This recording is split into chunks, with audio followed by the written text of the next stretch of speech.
Gawa ako ng dumpling. Itong gamit ko guys. Ano to? Napa cabbage.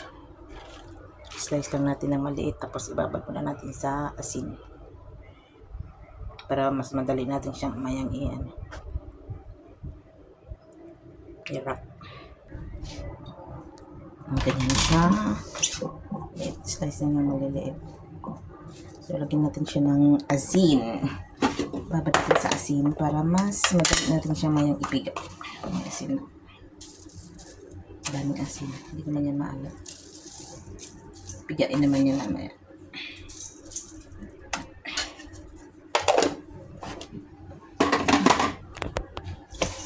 Babad natin yan sa asin. Babad natin. Balikan natin mamaya. Ito na siya. After ko siyang naibabad.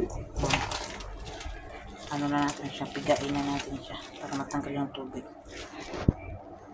Oh, ito na siya. May giniling ako dito na may kunting tuba. More than half kilo. Ito na yung napa ko. Yung luya. Gamitin natin yan. Grated. Gamitin natin ng black pepper, sesame oil, itlog, chicken powder, saka asin. Yan ang panimpla natin. So, ito gigrate natin. So, check out.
Tapos yung itlog ko, egg yolk lang.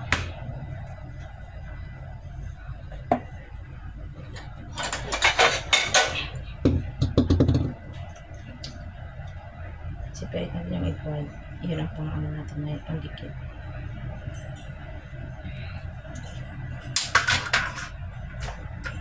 Haluin.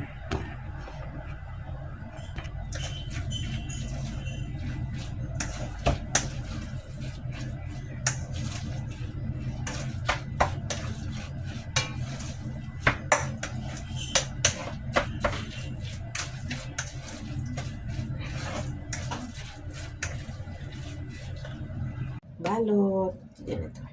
Ito na siya. Ang nilagay ko dyan, yung egg white ko kanina, ito, yung pang stick, pang lock natin. Pang sara natin dyan. Ito na naman, paggawa na naman. Gawa na naman tayo nito. Tsaka itago sa freezer. Kasi, para sa ano, sarap kasi ito sa noodles, guys. May 3 piraso pa kanito, 4. Sold na sa noodles. Sarap nito.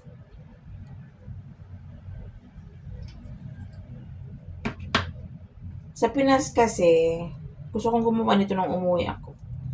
Kaso lang, ang pagkakaiba doon, walang ano, yung wrapper ba nila? Ganito. Shumai, pang shumai, yung square. Wala silang ganitong round. Kasi yung ito, medyo makapal to ng konti kumpara sa shumai. Kumpara sa shumai. Kasi yung pang shumai, manipis yun eh. Ito kasi makapal-kapal lang. Maliban lang kung ikaw gagawa. Eh, kasi kung ikaw pang gagawa, trabaho. Kaya, hanggang na yung bibili. Dito kasi sa Hong Kong, daming mga ganitong klaseng pangbalo. Okay, May na guys, pagtapos na. Haba-haba itong balutan.